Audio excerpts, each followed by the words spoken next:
So Lauren Boebert is back in the news. And no, it's not because she's doing her job. It's not because she's actually getting things accomplished. It's because her ex-husband, Jason, called the police on her, and he claimed that she punched him twice in the face at a restaurant. Now, Lauren Boebert denies these claims, says it's not true, and the police are still investigating this story. But let me ask y'all a question. Is it really that hard to believe when it's Lauren Boebert? I mean, her and her family has had the law called on them so many times. Her ex-husband, Jason, exposed himself to 2 underage girls in a bowling alley, and her response to that was, well, they just kept asking for it.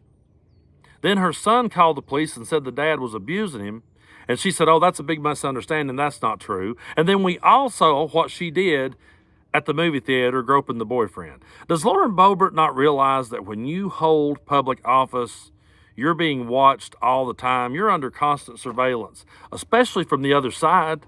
The other side is always going to be watching to see how you carry yourself and seeing what you do, because they're going to use that against you when they run against you. That's just how it works. Now, a few weeks ago, she claims that, or she announced that she's going to be changing districts. She's moving from District 3 over to District 4.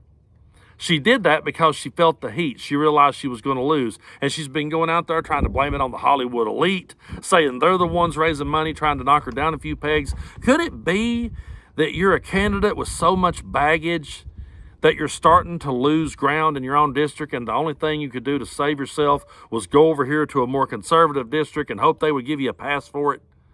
That's what it looks like to me. And let's be realistic for a minute. Lauren Boebert would have never held an office at any other time in American history, and she wouldn't hold one today unless she runs as a Republican. If Lauren Boebert was not a MAGA Republican, she would be being held accountable, because that's what Democrats do.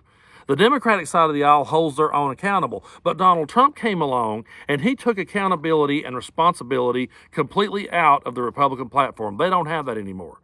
They used to be the party of personal responsibility and accountability and pulling yourself up by your boots. And now they're the party of go out there, do whatever the hell you want to do, live up your life however you want to live it, break every rule in the book, and when they call you out on it, just call it fake news.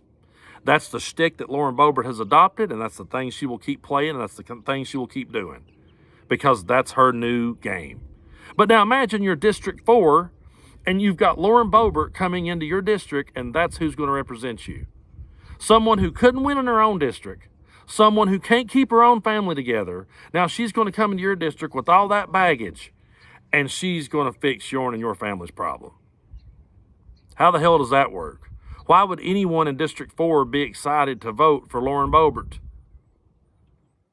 It's absolutely ridiculous. Now, I don't know how that every church out there works. I don't know all the rules and regulations that each church has, because I know they're all different. But I do know this. I know in the Baptist church, if you're a minister and you get a divorce, you're not allowed to preach anymore, because they say if you can't hold your own family together, then who are you to preach to people and tell them how to hold theirs together? But yet these same people will turn around and they will vote for the likes of Lauren Boebert. They will vote for the likes of Donald Trump. People who do not represent the teachings of Jesus at all, those are the people they will latch on to. And at the end of the day, why do they do it? Because they've been brainwashed into believing that, well, at least it's not a Democrat. I can't count the times that I hear people say that line to me. Well, at least they're not Democrat, man. Well, Democrats hold their own accountable way more often than Republicans ever do.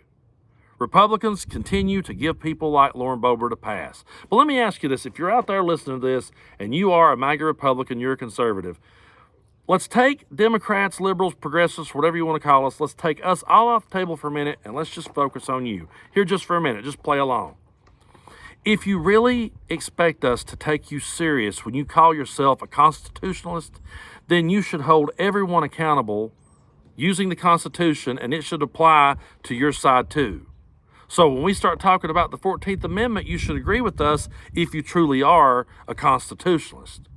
If you really are a Bible-believing Christian and you really believe that, then shouldn't you want the people representing that to be people who truly represents the teachings of Jesus? Because you know people like me is just sitting over here waiting to call you out on your hypocrisy.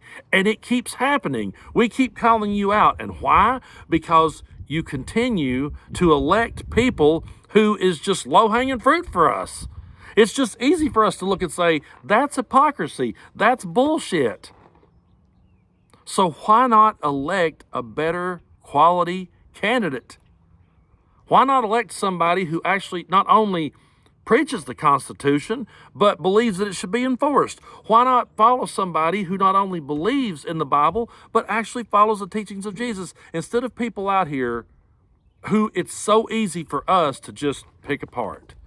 Lauren Boebert is low-hanging fruit, and there's never a slow news day when it comes to Lauren Boebert. I can always count on her. If I'm trying to think of something to react to, I can always thank Lauren Boebert, man. She's always going to be there for me to give me content. There's that. But when has she ever been in the news for doing her job? When has she ever been in the news for actually accomplishing anything?